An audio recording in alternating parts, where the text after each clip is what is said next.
Mais c'est bien, on va mettre une prochaine cette vidéo, c'est aider un petit peu de jeu.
Mais c'est bien, on va mettre une prochaine cette vidéo, c'est aider un petit peu de jeu.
Mais c'est bien, on va mettre une prochaine cette vidéo, c'est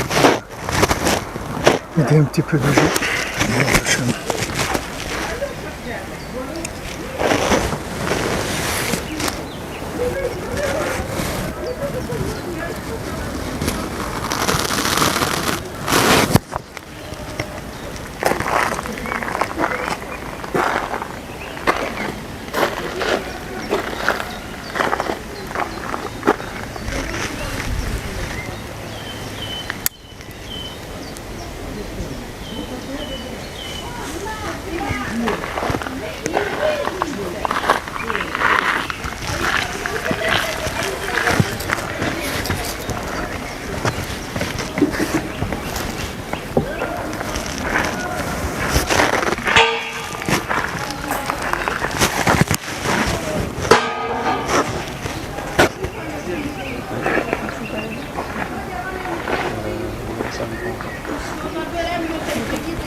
Boker Tov les amis, shalom tout le monde, Zat Hashem, une excellente journée, que des bonnes nouvelles, bracha et d'atzlacha dans tous les domaines.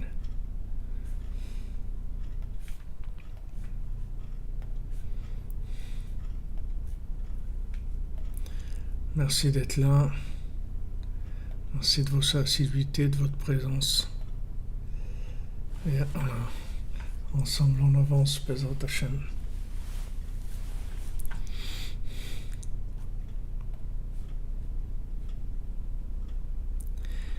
Exactement, Monsieur Brasi, pour toutes les hommes à qui on va faire pour qui on va faire le cours ensemble, toutes les neshamot qui sont avec nous, qui nous accompagnent, Ashrenu.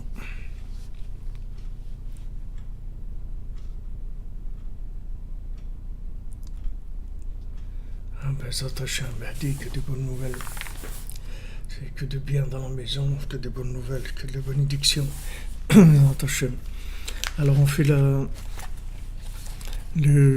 shiur pour la refoua shlema du Rav Besançon, Israël Yitzhak Ben Fortuné, David Ben Mesoda Cohen, Lauralia Essecha Vatraya Daniel, Laurence Sultana Bat Rachel, Olivier Fénichel, Daniel Ben Emily Darmon, Ouchama Bat Esther, Sandrine Bat Janine, Jeanne Bat Eglantine, Marion Myriam Bat Véronique, Zachary Shlomo Ben Shira, Dvora Korava Bat Elisheva Bat Sheva, Léa Bat Rana, Oroïda Bat Rivka, Laura Bat Janine, Liora Bat Lisa Esther, Shaili Bat Sarah, Roselyne Shoshana, Bat Liliane Rachel. Et pour l'élévation de l'âme de Jonathan Chaim Chamouch Ben Gabriel, Myriam Bat Rachel, Noah Bat Esther Atlan, Shmuel Tibi, Shimon Ben Siti, Rachamin Ben Fredj.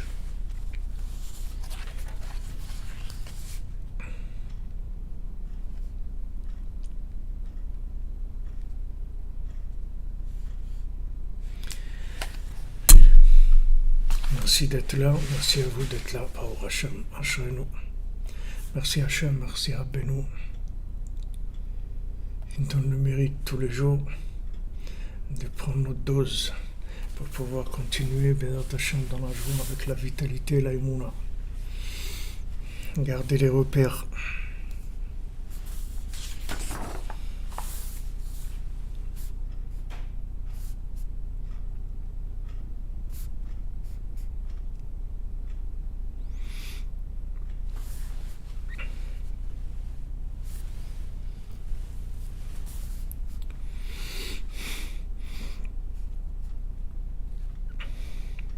Alors hier on a parlé des fruits, on a parlé de bénédiction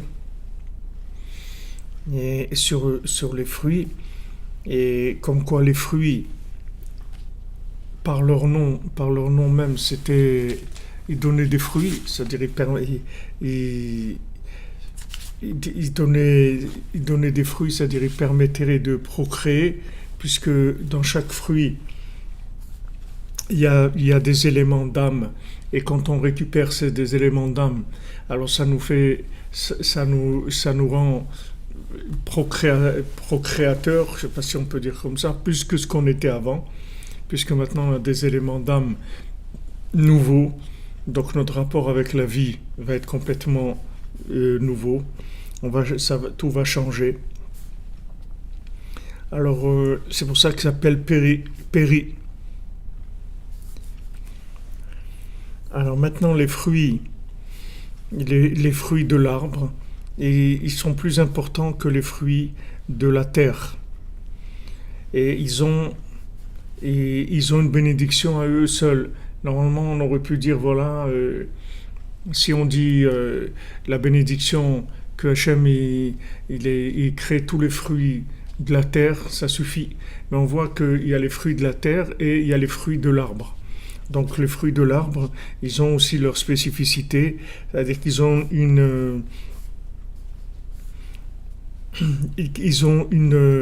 des âmes qui sont plus importantes que les fruits de la terre.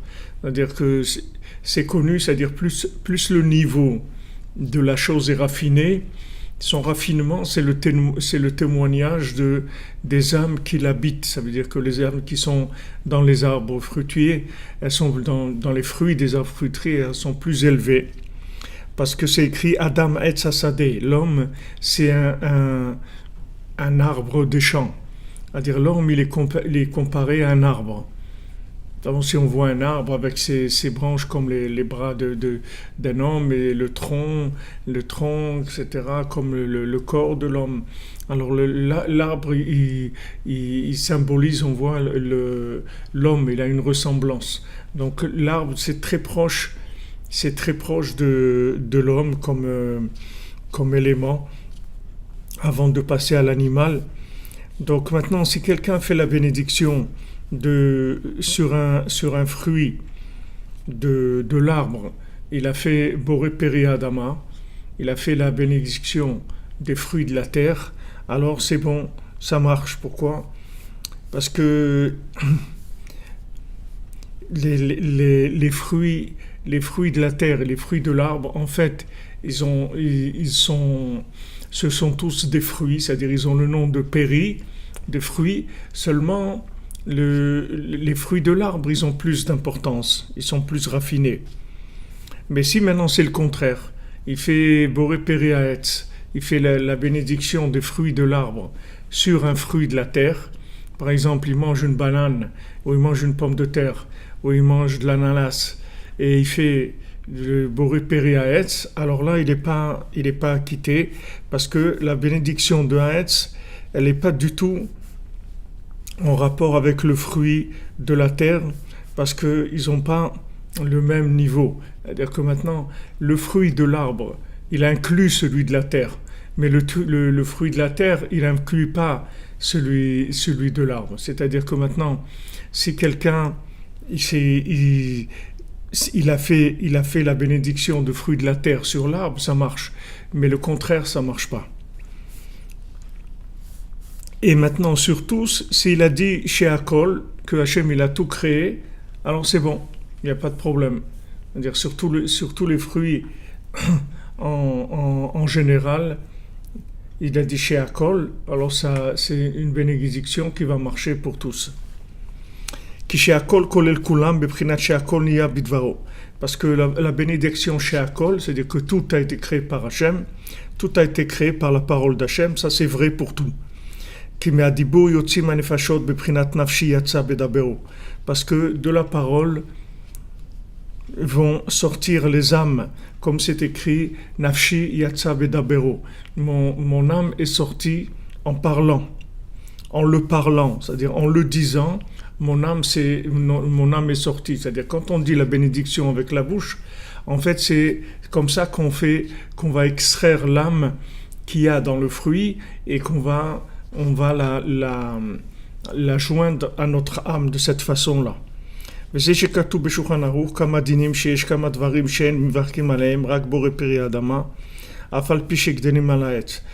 qui est écrit dans Shulchan Aruch qu'il y a plusieurs sortes de fruits sur lesquels on fait la bénédiction de Adama, même c'est-à-dire de la terre, bien qui pousse sur un arbre.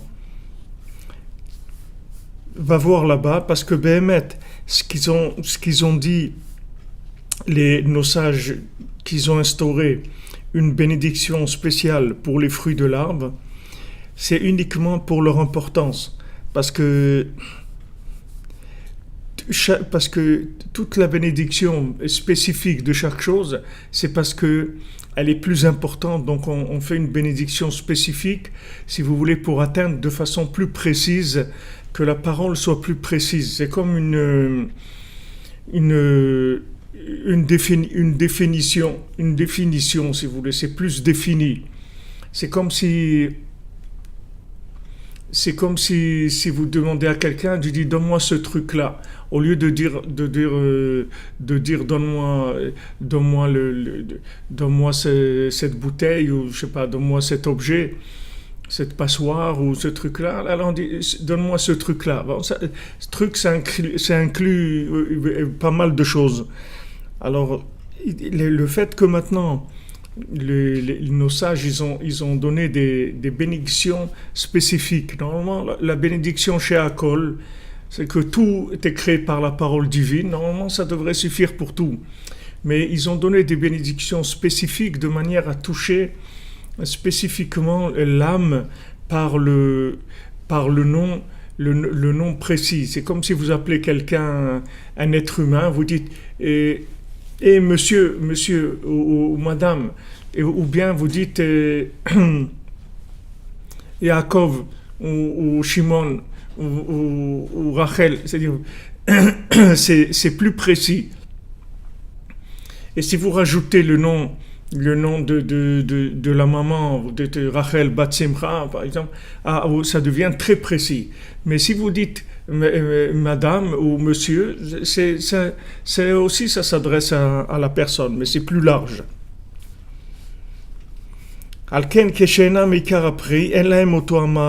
Maintenant, quand ces choses-là, elles ne sont pas le fruit principalement, c'est-à-dire elles ne représentent pas le fruit principalement, on ne fait pas du tout la bénédiction de Boré Péré Adama, ou bien par exemple quand le fruit il n'a pas été il a pas été entièrement fini. Par exemple, vous avez des fruits des fois qu'on mange, mais ils ne sont pas entièrement finis. Par exemple, des, des choses qui sont pas arrivées à leur taille normale ou leur évolution normale. C'est-à-dire, ils sont mangeables comme ils sont, mais ils ne sont pas encore ce qui devrait être, c'est-à-dire comme fruit. Alors, même si c'est un fruit de l'arbre, on ne va pas faire un Boré Peri Haetz, on va faire Boré Peri Adama, parce que pour l'instant, il n'est pas arrivé encore à avoir la forme qu'il a d'un fruit de l'arbre. C'est-à-dire, normalement, il doit pousser plus pour être un fruit de l'arbre. Donc, on va dire que maintenant, c'est un fruit de la terre. Voilà, pas mûr. Pas mûr, il n'a pas encore sa maturité, il n'a pas son développement normal.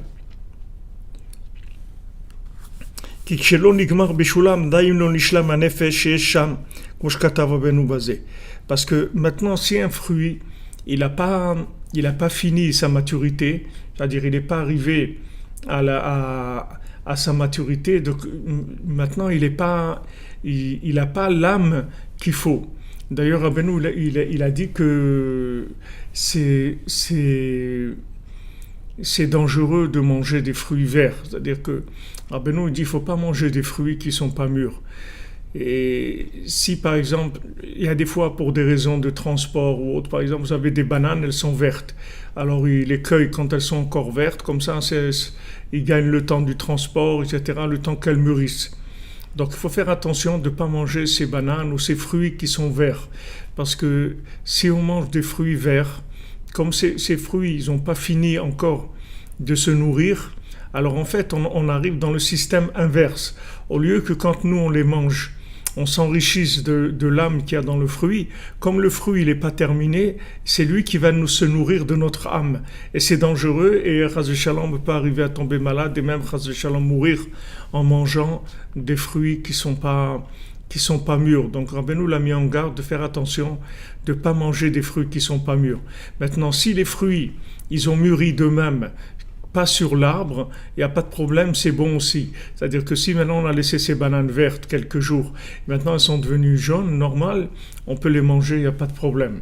Mais ce qu'il faut faire attention, c'est pas manger les fruits verts. C'est extrêmement dangereux.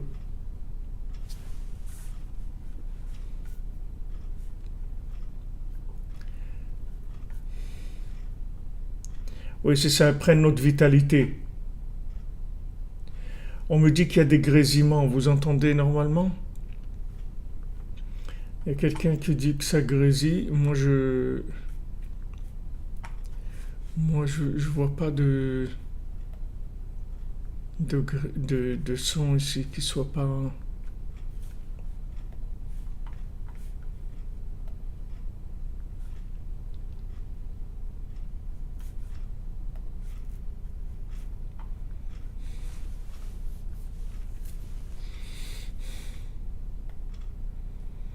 Tout est ok, on me dit sur Facebook, tout est ok.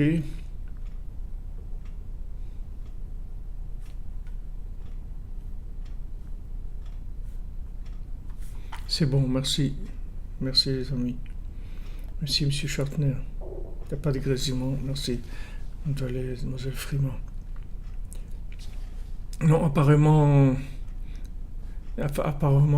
c'est bon, la voix, elle porte bien, comme dit notre ami Mavambu. Alors, de faire attention, Chas v'Shalom, que ces fruits-là, ils ne se nourrissent pas de notre âme lorsqu'ils sont verts. Donc, on ne mange pas des fruits verts, c'est dangereux. Valken en laem chashivut. Alors, maintenant, du fait, bien sûr, que le fruit n'est pas encore mûr, il n'a pas d'importance, il n'a pas l'importance qu'il devrait avoir, puisqu'il n'est pas arrivé à maturité, donc il n'a pas l'âme de laquelle il est porteur, elle n'est pas arrivée à grandir. Alken en mevachim ala tafel klal rak ala ikar. Aussi, dans les bénédictions, on ne fait pas de bénédiction sur ce qui est secondaire, on fait bénédiction que ce qui est le principal dans un plat. Si on a un plat devant nous, alors on fait le principal du plat. On ne fait pas sur ce qui est secondaire. Parce que tout va devant l'intention, selon l'intention de l'homme et sa conscience. Par exemple, si quelqu'un maintenant il mange du poisson très salé et maintenant il a envie d'adoucir le goût du poisson salé, il mange un petit morceau de pain, il n'a pas besoin de faire la bénédiction sur le pain, ni de se laver les mains, ni rien. Pourquoi ? Parce que il mange pas le pain pour manger du pain. Il mange le pain parce que maintenant il a besoin d'adoucir le goût du poisson salé. Donc c'est pas pour le pain qu'il mange. En fait, il mange le poisson salé. Maintenant, le pain, c'est quelque chose qui va l'aider à manger le poisson salé, donc il devient complètement secondaire. Tout dépend de l'esprit de la personne, comment elle place les choses. Maintenant, quand cette chose-là représente le principal pour lui, donc ça, c'est sûr que c'est la chose qui va combler et compléter son âme. Voilà, c'est l'exemple qu'il donne Rabbi Nathan. Donc, il fait la bénédiction sur la chose qu'il va manger. Par exemple, sur le poisson salé, il va faire Shehakol. Et maintenant, même s'il mange du pain avec, il n'y a pas de bénédiction. Et sur les épices en général, il n'y a pas de bénédiction sur les épices. À moins que quelqu'un il fait son repas avec des épices, mais quelles épices qui se mangent comme ça seules. Mais l'épice, elle vient pas d'après son nom, elle vient pour épicer les choses. Donc il n'y a pas de bénédiction. On ne fait pas de bénédiction sur les épices. Bien que le pain il soit très important dans tout endroit, vous prenez da'at kanal et lui à lui seul représente le da'at, puisque le repas, quand on parle de repas, c'est avec du pain, sinon ce n'est pas un repas, puisqu'on ne fait pas birkat Amazon si ce n'est pas avec du pain. Malgré ça, puisque maintenant il ne veut pas du tout manger du pain, il veut manger ce qui est important à ses yeux, comme dans l'exemple que je vous ai donné. Ce qui l'intéresse maintenant, c'est de manger le poisson salé, c'est ça qu'il veut manger. Alors, il y a pas le pain, il n'a aucune importance du tout. C'est-à-dire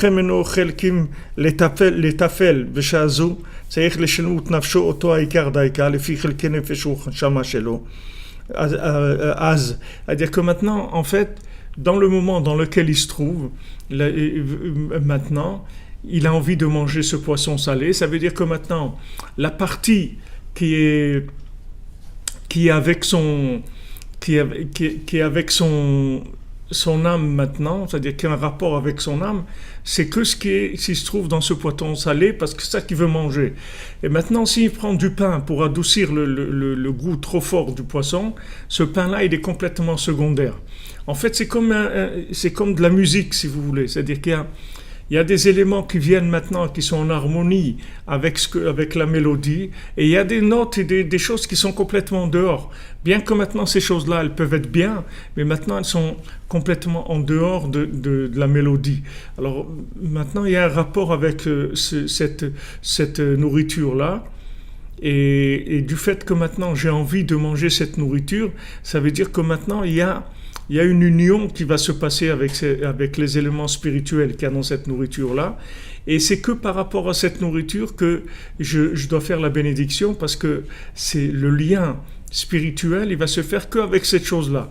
Ah, maintenant, je mangeais un morceau de pain pour adoucir parce que c'est trop salé. Ok, ce pain-là, maintenant, il n'est pas du tout au niveau du pain en général. Bien que de lui-même, normalement, le pain est très important, mais maintenant, il est devenu complètement secondaire.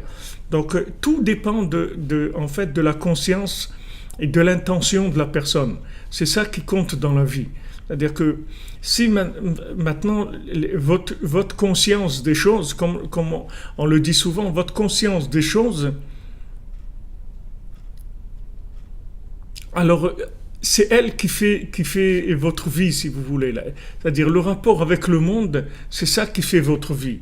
Mais maintenant, si tu manges du pain, Comme il dit Idriss, si tu manges du pain et tu veux accompagner avec du poisson, alors ça devient le contraire. C'est-à-dire tu fais la bénédiction sur le pain et le poisson, tu fais pas de bénédiction du tout, puisque ton repas maintenant, c'est le pain. Et toutes les autres choses, c'est pour ça que si on fait un repas, on fait la bénédiction que sur le pain, c'est tout. Tout le reste, ça vient accompagner le pain. Donc tout devient secondaire.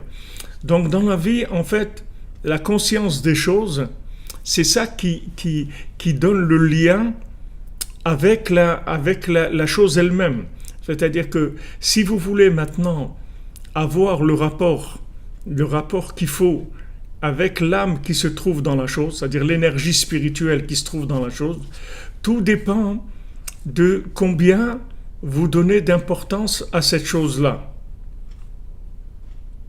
Tout dépend de l'importance que vous donnez. Si cette chose-là, elle est très très importante pour vous, c'est-à-dire vous lui accordez un respect et une importance de premier niveau pour vous, c'est une chose extrêmement importante que vous allez énormément respecter et que vous allez avoir un rapport très, très, comme on dit, très soumis à cette chose-là, très respectueux, très admiratif et tout.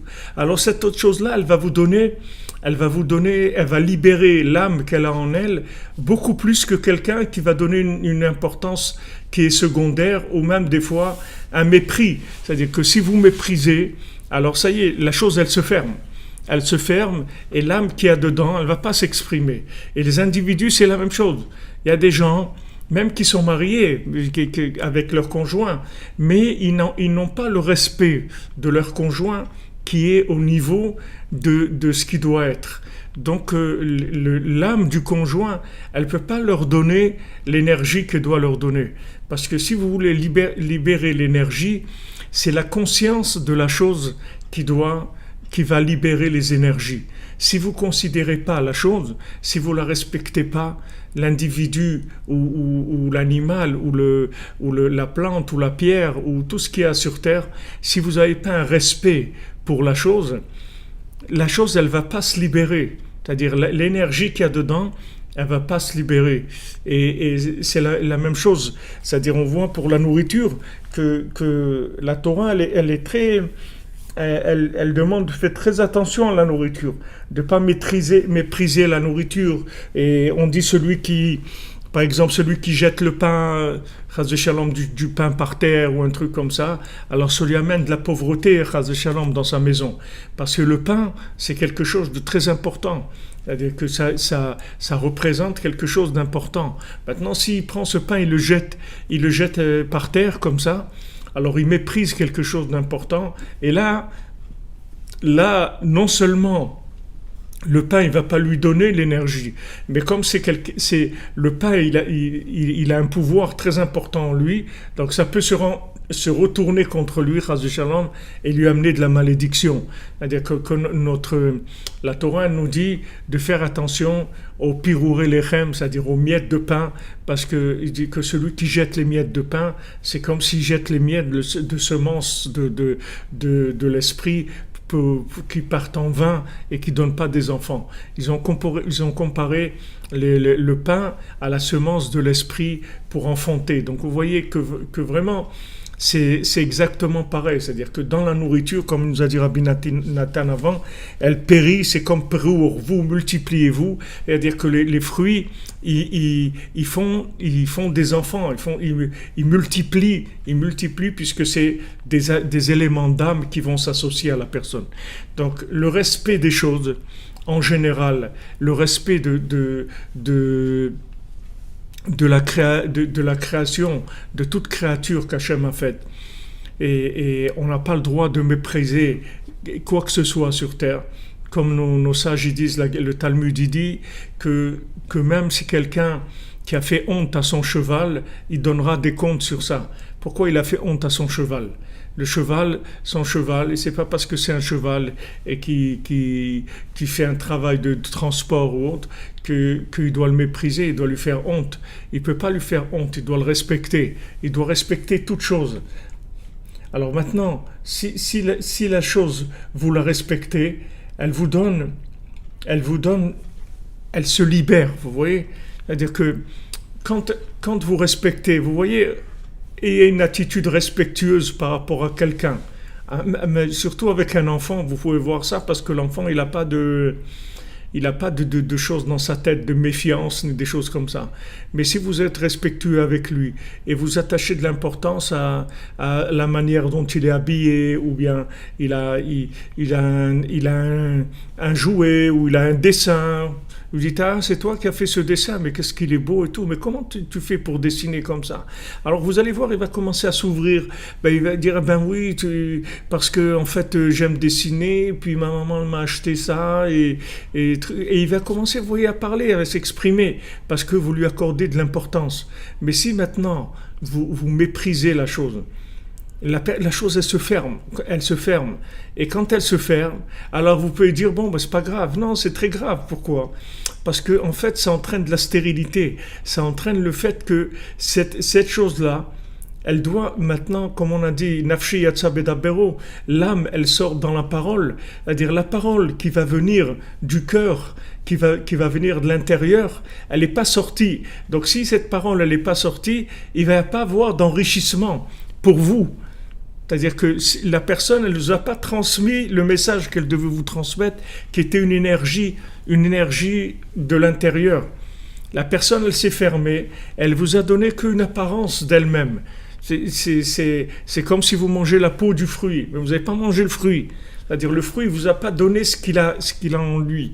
Si vous ne le respectez pas, et le respect, c'est que vous faites la bénédiction avec la kavana, avec une bonne intention, et vous êtes conscient que ce fruit-là, il est important parce qu'il est porteur d'une âme, d'une énergie spirituelle unique qui est venue à vous maintenant et qui est venue pour vous apporter un message, c'est-à-dire pour vous apporter un surplus d'âme spirituelle. Mais toute cette chose-là, elle ne se fait que par rapport à l'importance que vous donnez à la chose. C'est pour ça qu'il amène l'exemple que si maintenant, même si vous mangez quelque chose de très important, comme le pain, qui est normalement la base de toute nourriture et qui représente mamash de la conscience, dans le pain, il y a mamash la conscience d'Hachem dans le pain, puisqu'il y a 10 choses qu'on fait, 10 mitzvot qu'on fait pour fabriquer du pain, c'est-à-dire par rapport à toutes les sphirotes, le pain, il inclut tout.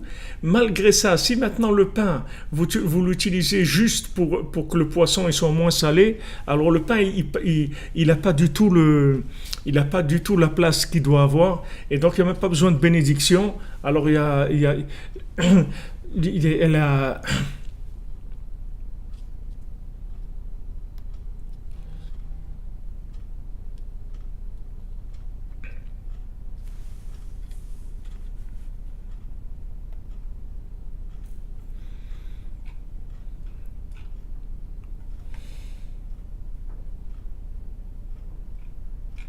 Ouais, sur le pain, il y a beaucoup de respect à avoir par rapport au pain. C'est quelque chose de très important.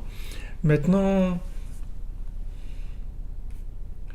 non, vous pouvez donner le pain aux oiseaux, il n'y a pas de problème, parce que du moment où vous donnez du pain aux oiseaux, alors vous avez utilisé ce pain pour de la nourriture, au contraire, il n'y a pas de problème.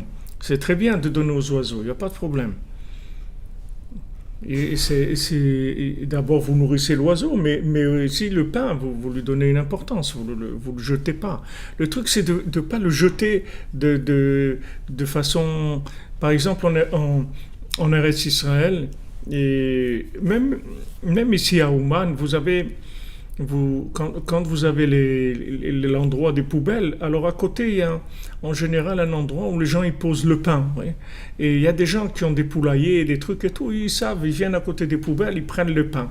Même ici à Ouman, les gens ils déposent tout ce qui est pain, gâteau, tout ça à côté de la poubelle. Et il y a des gens qui ont besoin pour les animaux qu'ils ont dans leur ferme, dans la maison, ils l'utilisent pour ça. Donc maintenant, si vous voulez, en général, le rapport avec la chose, c'est ça qui va donner le résultat. Même la parnassa, c'est écrit dans les Sfarim, que si tu respectes ton métier, il va te donner la parnassa. C'est-à-dire, il va te donner le maximum. Mais si tu le méprises, tu le prends pour quelque chose, tu dis, bon, je suis obligé de bosser, hein, qu'est-ce que je vais faire? Alors je fais ça comme j'aurais pu faire autre chose. Alors la chose, elle se ferme aussi. Elle ne donne pas les énergies qu'elle doit donner. Donc le rapport de conscience de la valeur de la chose, en fait, c'est elle qui va vous permettre de vous donner le maximum. Et en fait, c'est ce que je vous dis tout le temps, que la émouna qu'on a dans le tzaddik, c'est ça qui permet au tzaddik de vous donner ce qu'il doit vous donner. Tout dépend pour vous, qu'est-ce qu'il représente. Comme Rabbeinu l'a dit à celui qui a dit moi je dirais pas que Rabbi Nachman il est comme Moshe Rabbeinu, je dirais que s'il était à l'époque du Talmud, il serait comme un grand Tana ou un grand Amora du Talmud. Alors quand il est arrivé chez Rabbeinu lui a dit si tu crois pas en moi, pourquoi tu viens chez moi? Parce Rabbeinu lui a dit si tu me considères comme un Tana ou un Amora, ça veut dire que tu crois pas en moi. Bien qu'un Tana ou un Amora de la Gemara, du Talmud, c'est quelqu'un de grand, de très grand, puisque il pouvait ressusciter des morts, ils étaient des grands niveaux. Mais par rapport à Rabbi Nachman, c'est rien, c'est-à-dire il pouvait pas, c'était comme une insulte à Rabbi Nachman de le considérer comme ça. Et il y a un maasé que j'ai vu Shabbat, une Hashamaim, que le grand-père de Ravenu, Rav Nachman Orodenke, il est enterré à Tveria. Rav Nachman Orodenke, c'était un des grands élèves du Baal Shem Tov. Il était mamash dans la maison du Baal Shem Tov comme quelqu'un de la maison. Il avait toutes les clés de la maison, de tout et tout. C'était quelqu'un qui était chez le Baal Shem Tov, vraiment un habitué de la maison. Et c'était un élève, était donc un des grands élèves du Baal Shem Tov. Alors une fois, ils ont été avec le Baal Shem Tov chez la sœur de Rav Nachman Orodenke, qui était dans un village en Ukraine. Ils étaient de passage, donc ils ont été manger et dormir chez la sœur de Rav Nachman Orodenke. Alors le Baal Shem Tov, il avait l'habitude de fumer la pipe, le lulke, la pipe. Bien sûr, c'était pas fumé pour fumer, il faisait des choses comme l'encens avec la pipe et tout, c'était des choses de très haut niveau. Donc il avait une pipe qui arrivait jusqu'au sol. La pipe, elle était très longue. Donc quand il s'est apprêté à fumer à la pipe, alors Rav Nachman Orodenke, il a rempli la pipe et il a allumé. Mais maintenant, au moment où il a voulu allumer la pipe du Baal Shem Tov, Rav Nachman Orodenke, il s'est mis allongé par terre avec les mains et les pieds comme ça étendus complètement au sol, et devant le Baal Shem Tov, il a allumé comme ça la pipe. Alors la sœur de Rav Nachman Orodenke, quand elle a vu ça, elle était un petit peu choquée. Elle a dit, après elle a pris de côté, elle a dit ok, c'est ton rave, tout ce que tu veux, mais maintenant de te mettre comme ça devant lui, t'allonger par terre et tout pour allumer sa pipe, ça c'est exagéré. Alors Rav Nachman Orodenke, il lui a dit comme ça. Il lui a dit si tu savais, qu'est-ce que je peux te dire sa grandeur? Il dit si toi tu connaissais sa grandeur, tu aurais dit que c'est Dieu. Mais comme moi j'ai un esprit plus grand, moi je sais que c'est un serviteur de Dieu. C'est pour ça qu'il est comme ça. C'est pas Dieu lui-même. Mais toi, si tu voyais sa grandeur, tu dirais ça c'est Dieu. Il n'y a pas plus que ça. Regardez la considération, c'est-à-dire regardez ce qu'il savait Rav Nachman Orodenke du Baal Shem Tov. Regardez comment il voyait le Baal Shem Tov. Qu'il a dit à sa sœur, si toi tu le voyais comme il est, sa grandeur, tu aurais dit ça c'est Dieu. Mais moi, j'ai un esprit plus large, j'ai plus de récipients. Donc moi, je sais que c'est un serviteur de Dieu, c'est pas Dieu. Mais c'est un serviteur de Dieu, et un vrai serviteur de Dieu. Et donc, il a un niveau très très grand. Alors maintenant, si vous savez que Rabbi Nachman, il a dépassé le niveau du Baal Shem Tov le jour de sa bar mitzvah, et que Rabbi Nachman, chaque seconde de sa vie n'a fait qu'augmenter de niveau, que monter. Depuis l'âge de 13 ans, donc à l'âge de 38 ans, il n'a fait qu'arriver à des niveaux chaque seconde de plus en plus élevés. Alors essayez d'imaginer, on peut qu'imaginer comme ça, de façon très vague et très floue, la grandeur de Rabbi Nachman. C'est quelque chose que malheureusement on ne peut pas avoir d'image de ça parce que c'est quelque chose qui est pas, on ne peut pas se présenter au niveau humain. Qu'est-ce que ça veut dire? On ne sait pas. Parce que dire de grand, très très grand, tout ça c'est des notions qui sont dans des choses imaginaires de ce monde.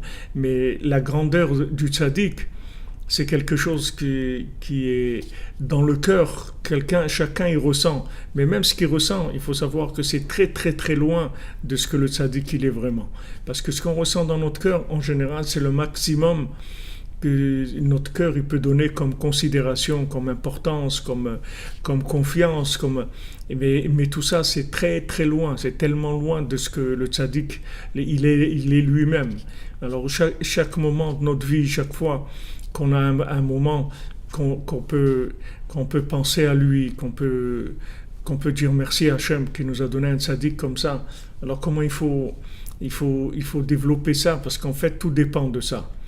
Puisque maintenant, vous voyez que le fruit, il va vous donner son âme, comme on dit, le fruit, il va vous donner son âme, toute l'énergie de l'âme qu'il a en lui, selon la considération que vous lui donnez. C'est ça qui va libérer l'âme. Donc, si vous voulez prendre du tzaddik, ce que vous avez besoin de prendre, et le tzaddik, il peut absolument tout donner. Tout donner, Rabbi Nachman, il dit, moi je peux tout faire pour vous. Tout ça va dépendre de combien vous le considérez. Qu'est-ce qu'il représente pour vous? Qu'est-ce qu'il représente dans votre cœur? C'est ça qui va libérer l'énergie et les capacités du tzaddik. Il ne peut pas vous donner plus que ce que vous le considérez. Moi, j'ai vécu avec des Breslevers qui jamais s'approchaient de la tombe de Rabbi Nachman. J'ai vécu Rabbi Nachman Roussicher, Rabbi Nachman Kanielski, Alav Shalom. C'était un descendant de Rabbi Nachman, mais jamais il touchait la tombe de Rabbi Nachman. Il restait toujours à quelques mètres. Jamais il s'approchait parce qu'il avait, voyez, une crainte comme ça. Il ne pouvait pas s'approcher. C'était quelque chose de trop important. Trop important. Je me souviens quand j'étais adolescent, il y avait eu quand j'étais au Maroc encore, il y avait un coup d'État contre le roi, l'ancien roi, le roi Hassan II. Il y avait eu un coup d'État dans son palais de Srirat, il avait un palais. Il y avait eu un coup d'État. Alors les gens sont rentrés, les soldats sont rentrés avec leurs armes et trucs et tout pour attaquer le roi. Et le roi, qu'est-ce qu'il a fait? Il a tendu sa main comme ça. Il a tendu sa main. Tout de suite, les soldats ils se sont prosternés, ils lui ont embrassé la main et ils ont posé leurs armes. Parce que, si vous voulez, malgré qu'on leur a bourré le crâne et que tout ce que vous voulez avec des idées, des idées des révolutionnaires et tout ce qu'on a pu leur mettre dans la tête, leur cœur, c'était leur cœur.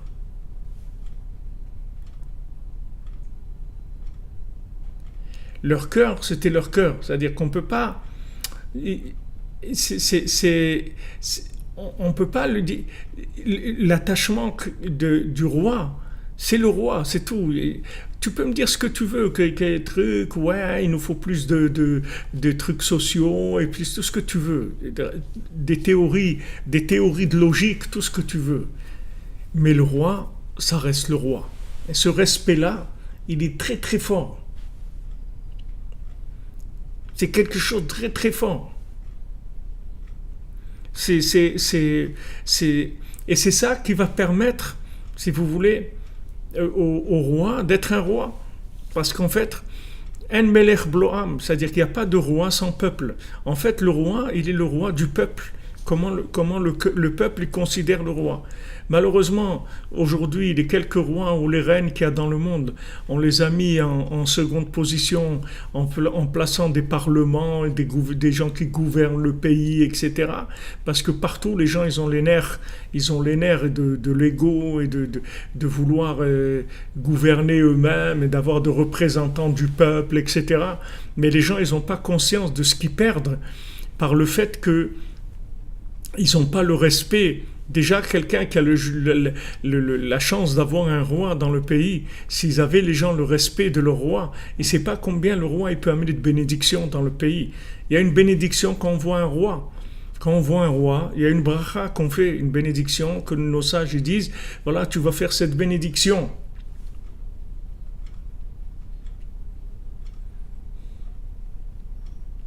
Non, pas du tout. La monarchie, elle n'est pas incompatible avec le monothéisme, ce que vous dites. C'est pas vrai, parce que dans la Torah, la seule forme de pouvoir qui existe, c'est la monarchie, c'est-à-dire le fait qu'il y ait un roi.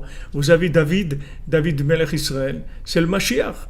David, c'est le roi, et c'est le Mashiach, parce qu'un roi, c'est pas quelqu'un qui a un pouvoir comme un ministre, ou un premier ministre, ou un président. Un roi, c'est un roi. Il est connecté à Dieu, il est soumis à Dieu. Ça n'a rien à voir avec un président. Un président, c'est un politicien, ça n'a rien à voir.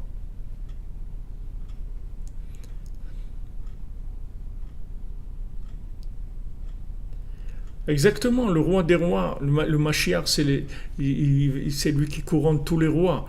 Mais le principe, si vous voulez, de la royauté, il se libère par rapport à la considération. C'est-à-dire que maintenant, chacun, vous voyez dans notre Torah là qu'on est en train d'étudier, on dit que chacun, il a quelque chose, il a un point messianique en lui. Mais maintenant, si vous voulez que ce côté messianique de la personne, elle se révèle, elle vous aide, elle vous donne ce qu'elle a. Il faut que vous ayez du respect par rapport à cette personne-là, que vous ayez confiance et que vous ayez du respect. À ce moment-là, la personne, elle va libérer le côté messianique qui est en elle. Le contraire du mauvais œil, de ce qu'on a vu. C'est-à-dire le mauvais œil, c'est le contraire de ça. Puisqu'on a vu que le mauvais œil, c'est, dans sa définition, c'est le mauvais œil sur le pouvoir de l'autre. On a vu que Rabbeinu, il a dit, il y a celui qui a Ra'ain sur itnats'ut shel chavero. Il a le mauvais œil sur le fait que l'autre il a un pouvoir ou il a un niveau que lui n'a pas. Mais c'est le contraire. Quand tu vois quelqu'un qui a un niveau que toi tu n'as pas, de toute façon tout le monde a quelque chose que toi tu n'as pas, parce que chacun est différent de l'autre. Et maintenant, en le respectant, en l'aimant, en le considérant, tu vas t'enrichir de ce qu'il sait, de ce qu'il est en fait. C'est-à-dire que lui, il est là, il a un message divin, il a une mission divine. N'importe qui sur terre, n'importe quel être humain, n'importe quel animal, n'importe quelle plante, n'importe quelle pierre, elle a une mission divine sur terre. Donc maintenant, si tu respectes l'autre, si tu l'aimes et tu le considères, alors tu vas récupérer de lui toute l'énergie de ce pouvoir qu'il a de transmettre la parole divine. Mais comme maintenant les gens ils fonctionnent dans le binaire et qu'on fonctionne dans la compétition, donc tout celui qui a quelque chose de plus, alors ils ont le mauvais œil, ils disent ouais truc, mais c'est rien, c'est ce qu'il fait là. Mais moi aussi je peux faire ça, c'est rien du tout ça. Moi aussi tu me donnes les trucs, moi aussi je peux faire ça. C'est pas vrai. Ce que l'autre il peut faire, toi tu peux pas faire. Et ce que toi tu peux faire, l'autre il peut pas faire. Et si on échangeait tous, Mashiach il vient tout de suite. Si on respectait chacun le bien qu'il y a dans l'autre, l'unicité de l'autre, la spécificité de l'autre, chacun y profiterait de l'autre. Chacun y profitait de l'autre. Maintenant, il y a quelqu'un, il est boulanger, ok, tu vas manger chez lui, tu vas acheter le pain. Mais jamais tu pourras faire du pain comme il fait lui, parce que c'est un boulanger, c'est tout. Parce que il met son âme dans son pain. C'est un boulanger, c'est tout. Toi, tu n'es pas un boulanger. Tu peux faire du pain à la maison si tu veux, mais tu n'es pas un boulanger. Et tu n'es pas un truc, et tu n'es pas ça, et tu n'es pas ça. Tu es ce que tu es, toi. Et chacun, il amène son élément, et avec ça, le Mashiach, il vient. Mais comme les gens, ils sont en compétition, alors au lieu de respecter l'autre, et de l'aider à ouvrir son cœur, et à donner ce qu'il a, au contraire, ils écrasent les gens pour être les premiers. Mais ils ne savent pas qu'en fait, c'est comme ça qu'on devient le dernier, en écrasant les autres. Parce qu'en écrasant tout le monde, qu'est-ce qu'on fait? On se retrouve tout seul. Et tout seul, n'importe qui tout seul, il n'a pas beaucoup de valeur. Il n'a pas beaucoup de valeur. Tout le monde a besoin, on a besoin tous les uns des autres, parce qu'on a tous quelque chose de bien. Et ça, c'est, si vous voulez, c'est dans le système où on est de Esav, et ce système éducatif et tout, c'est quelque chose qui manque énormément. C'est-à-dire le respect de l'enfant, le respect de l'adolescent, le respect des parents, le respect des grands-parents, le respect des individus, le respect de savoir que ces gens-là, ils ont quelque chose qu'on n'a pas. Donc quand on le respecte, quand on l'aime, ça ouvre le cœur, ça libère cette énergie-là.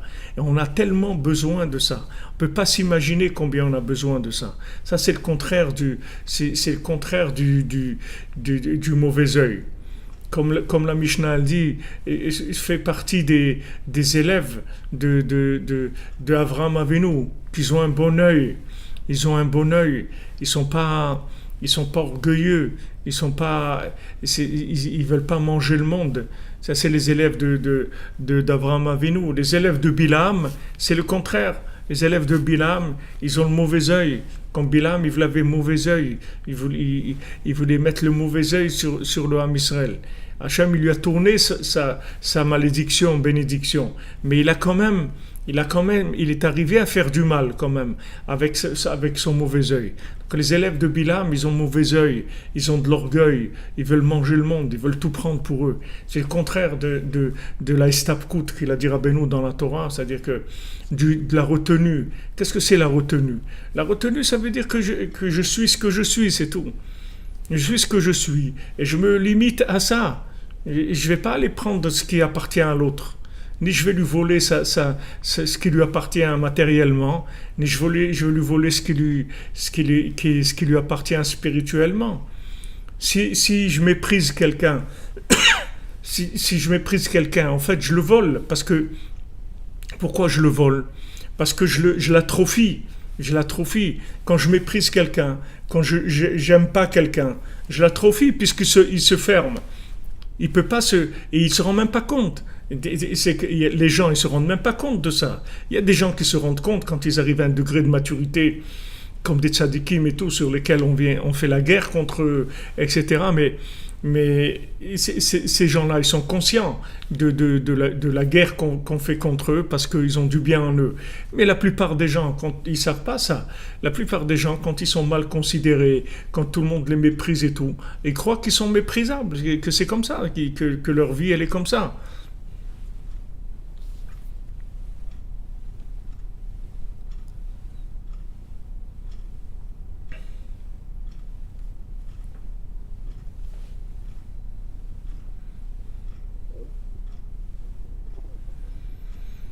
Ah, Monsieur Brasi, vous avez attrapé ma pensée, ce qui est passé par mon esprit, c'est passé vite pourtant, mais vous l'avez attrapé quand même. Oui, c'est-à-dire on, on- on attaque quelqu'un parce qu'il va faire quelque chose de bien. Mais maintenant, si la personne elle n'est pas attachée à Hachem, elle ne fait pas être bodedou, techatzot et tout, alors on peut lui voler son trésor. C'est-à-dire le mauvais œil, il peut lui voler son trésor. Pourquoi on a besoin tellement chatzot et de bodedou? Parce qu'on a besoin d'encourager le point messianique qui est en nous, de manière à ce qu'il puisse vivre dans la journée sans être détruit par l'entourage. Parce qu'il y a beaucoup de jalousie, les gens ils sont dans des systèmes binaires, dans des systèmes de compétition. Donc tous ils veulent être les premiers. Tous ils veulent être les premiers. Moshe Rabbeinu, il leur dit, mais nous, on veut pas être les premiers. Moi, je veux pas être le premier. Allez-y, vous voulez ma place, prenez ma place, avec plaisir. Je vous la donne. Qu'est-ce qu'on est, nous? Et en fait, Hachem, c'est lui qui m'a obligé à faire ce travail. Moi, j'ai pas j'ai rien du tout là-dedans. C'est-à-dire, c'est Hachem, il m'a choisi pour ça, c'est tout. Maintenant, tu veux qu'il te choisisse à toi, demande-lui. Va lui demander. Il a dit à Korach, va demander à Hachem. Si c'est toi si maintenant toi tu dois être le dirigeant, c'est toi qui dois être le sadique de la génération, ben demande-lui, qu'il te le donne avec plaisir, il n'y a pas de problème. Parce qu'ils n'ont pas cette existence d'ego, du tout. Ils ne cherchent pas l'ego, ils cherchent juste à prendre le bien qu'il y a en eux et à en faire profiter les autres, c'est tout. Faire profiter les autres du côté unique que chacun a. Et chacun a cette possibilité. Tout le Inyan, pourquoi on vient chez le tzaddik, tout le Inyan, pourquoi on vient chez le tzaddik à Rosh Hashanah ou dans l'année qu'on vient au Man, c'est pour que le tzaddik il nous donne notre pouvoir, nos véritables pouvoirs. Comme c'est écrit pour Rosh Chodesh Nissan, que Rosh Chodesh Nissan, c'est Rosh Hashanah l'Amlachim, c'est le Rosh Hashanah des rois. C'est-à-dire, c'est là où on attribue les fonctions à chacun. Qu'est-ce que ça veut dire les fonctions? C'est-à-dire avoir le métier, avoir l'attitude qui correspond à l'énergie divine que j'ai en moi. De ne pas être dans un truc qui est à côté, de ne pas faire un autre métier que le mien, de ne pas vivre une autre vie que la mienne, de vivre la vie que je dois vivre. Et ça, c'est pas évident du tout, parce qu'on vit tellement dans l'imagination qu'on peut être 4 fois ou 5 fois à l'envers, on ne se rend pas compte.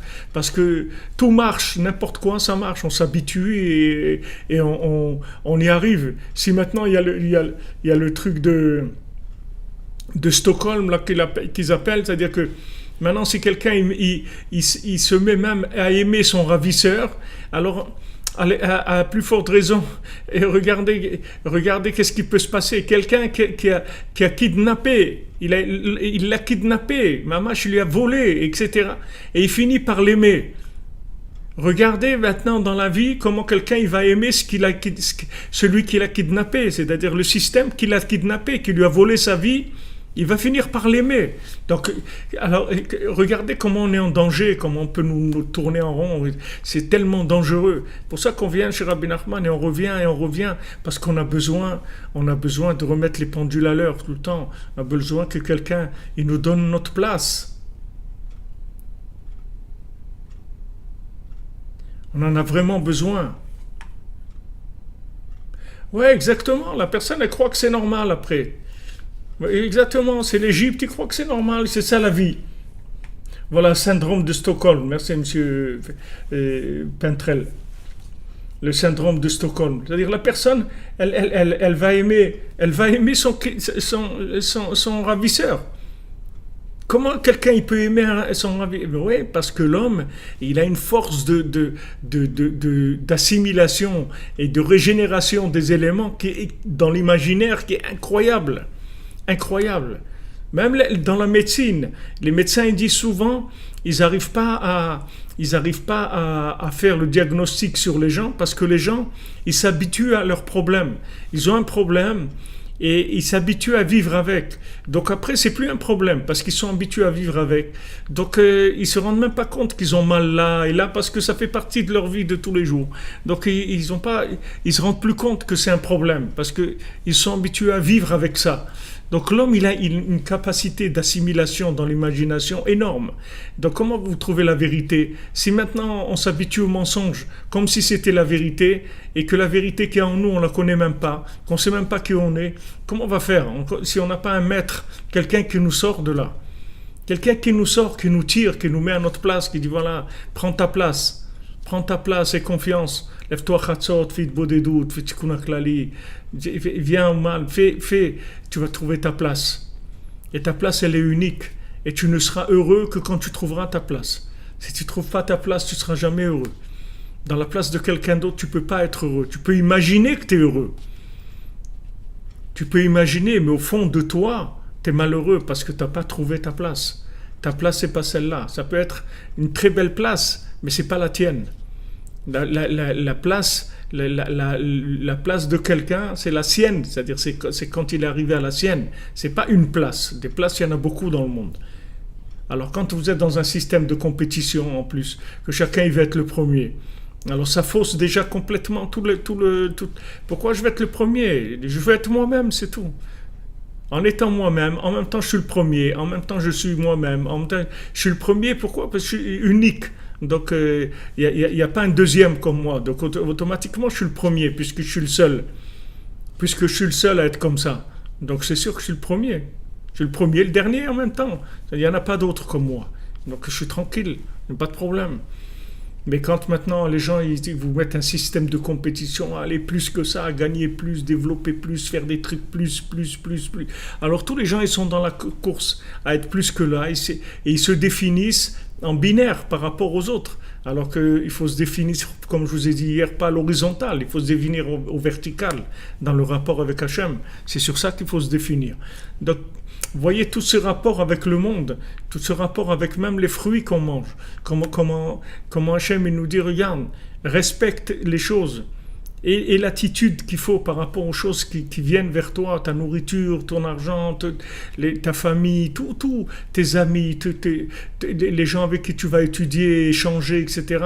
Et du respect et de l'amour, et à ce moment-là, tu vas récupérer les meilleurs éléments qu'il y a dans les choses. Tu vas t'enrichir vraiment de tout ce qu'il y a autour de toi. Tout ce qu'il y a autour de toi, ça sera une source d'enrichissement. Les psys, ils appellent ça compensation.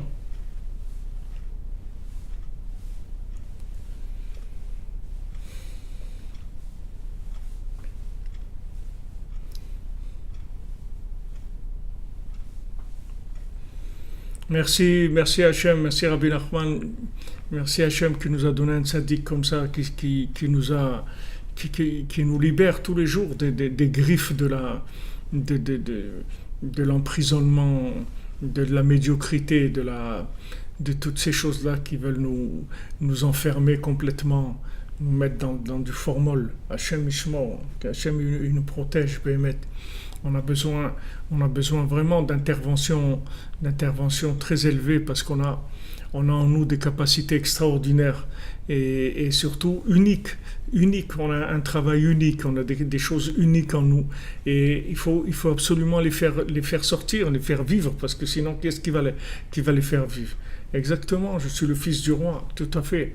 Je ne suis pas le fils de la servante. Je ne suis pas un fils de servante, c'est-à-dire je ne suis pas là pour servir la compétition. Je suis fils du roi, c'est-à-dire j'ai ma royauté à moi, j'ai ma chose à moi. Elle est unique, elle est magnifique parce qu'elle est unique. C'est pour ça qu'elle est magnifique, parce que c'est la mienne, c'est tout. C'est pour ça qu'elle est extraordinaire, parce que c'est ma place. Et une fois que je suis à ma place, alors je suis dans l'harmonie totale et je commence à développer des choses extraordinaires, parce qu'en même temps, du moment où je suis à ma place, à tous les éléments qui viennent, ce sont des éléments qui sont déjà triés par rapport à ma place et je ne fais qu'avancer. Après, c'est une progression qui se fait de façon très très grande, c'est-à-dire ça prend des niveaux, c'est pas une progression qui est dans la logique normale, ça devient exponentiel, puisque du moment où je suis à ma place, alors tous les éléments qui viennent, ils viennent que par rapport à ma place, mais si je prends la place de quelqu'un d'autre, alors maintenant quelle nourriture je vais avoir, quel argent je vais avoir, quels amis je vais avoir. Il y a des gens, toute leur vie c'est que du mensonge, tous leurs amis, c'est pas leurs vrais amis. Parce que eux, ils sont pas à leur place. Donc, ils se sont fait des amis qui sont pas leurs amis. Ils ont une nourriture qui n'est pas la leur. Ils ont des vêtements qui ne sont pas les leurs. Ils ont une maison qui n'est pas la leur. Tout est à l'envers dans leur vie parce qu'ils ne sont pas à leur place. Qui est-ce qui va nous donner notre makom? Qui est-ce qui va nous donner si on n'a pas un tzaddik comme ça, du niveau de Rabbi Nachman, tellement grand tzaddik, que Hachem il a envoyé un tzaddik comme il n'y a jamais eu dans le monde, d'un niveau qu'on ne peut même pas imaginer. Et lui, il est là avec de la miséricorde tous les jours, en train d'essayer de nous sortir des griffes du mensonge dans lesquels on est, pour essayer de nous mettre à notre place, pour qu'on soit heureux, pour qu'on fasse ce qu'on a à faire, Bezat Hachem. Alors, Be'atzlacha, les amis, merci d'être là. Merci de votre présence, de votre soutien et priez pour qu'on avance pour le Mishkan. On essaye d'avancer, prier pour qu'on avance parce que ça va, Bezat Hachem, aider beaucoup de gens. Il y avait ce groupe de une cinquantaine de dames qui étaient là à Shabbat. Et il y avait d'autres groupes aussi, encore deux ou trois groupes, je crois, de francophones. Et si on avait été tous ensemble aussi, ça aurait été peut-être 150 personnes qui étaient là ensemble, Shabbat. C'est sûr que plus on est ensemble, c'est une autre dimension. Alors le Mishkan, c'est quelque chose qui va rassembler les gens, comme Rabbi Nathan dit que Moshe Rabbeinu, quand il a construit le Mishkan, c'est comme ça qu'il a donné la place à chacun. Chacun il a reçu sa place au moment où il y a eu le Mishkan. Comme ça, on a pu donner la place à chacun. Alors, Bezat Hachem, on avance. Merci de votre soutien, de votre présence, de la Emouna que vous avez dans le tzaddik. Ouais, comme vous dites, Madame Tanji, c'est des objets non identifiables. C'est des ovnis. Merci les amis. Merci pour vos bénédictions, merdi. Qu'Hachem vous bénisse à tous et à toutes. Que de bénédictions, que du bien.